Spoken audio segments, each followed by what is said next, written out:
Blue 42. Blue 42. Guacamole. Guacamole. Hit. Hit.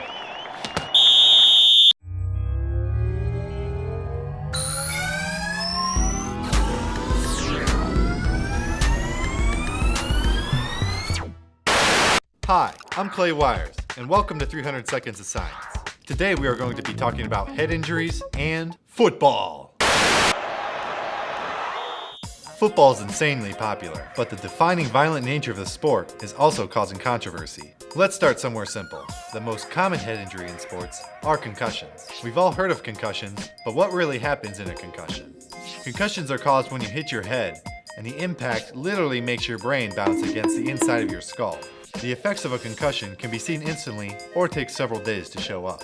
And common symptoms include headache and confusion, but usually go away after a few days. There are an estimated 1.6 to 3.8 million concussions a year.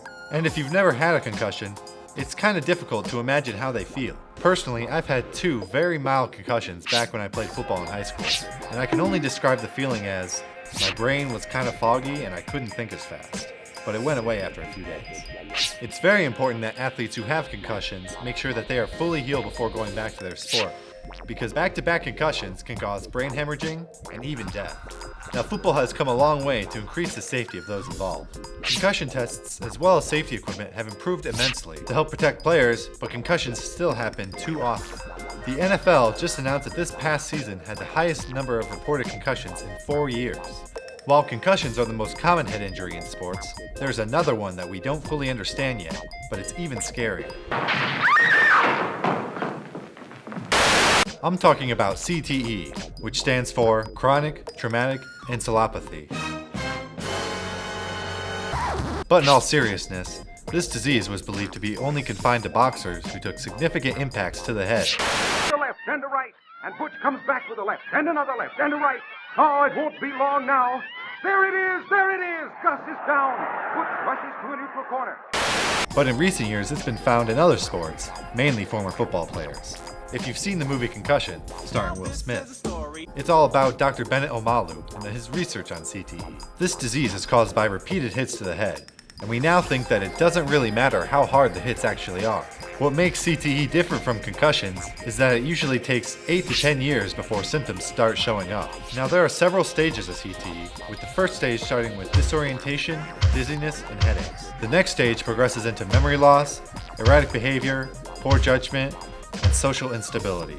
Stages 3 and 4 include dementia, slowing of muscle movements, vertigo, tremors, deafness, and an increased risk of suicide. These symptoms don't go away, and in recent years, too many famous football players have committed suicide and also had CTE. What makes things worse is that the only way to definitively diagnose CTE is through direct tissue examination, post-mortem. A study published last September by Boston University and the Department of Veterans Affairs found that researchers had identified CTE in 87 of 91 deceased NFL players that they had examined.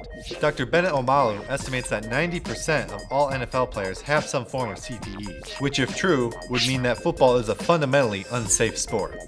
But what really happens to the brain after it takes so many impacts? When a brain takes impact after impact and it develops CTE, the brain loses mass, which is something you don't want to happen. Some areas of the brain shrink and others become enlarged.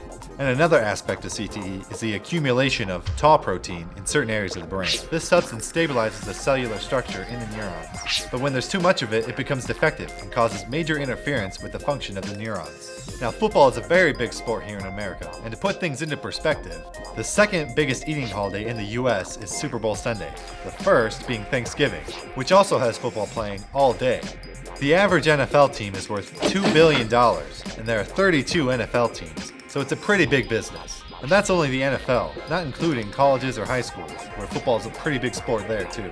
As we learn more about CTE, it seems more and more likely that it is an unavoidable side effect of playing football long term. So what does CTE mean for the future of football? Football is awesome to watch, and big hits are pretty cool. But what could cause football's downfall would be parents not allowing their kids to play football because it's so dangerous. Be sure to like us on Facebook, follow us on Twitter, and subscribe to us on YouTube. Thanks for tuning in. I'm Clay Wires, and that was 300 Seconds of Science. So go out, enjoy life, and stay curious.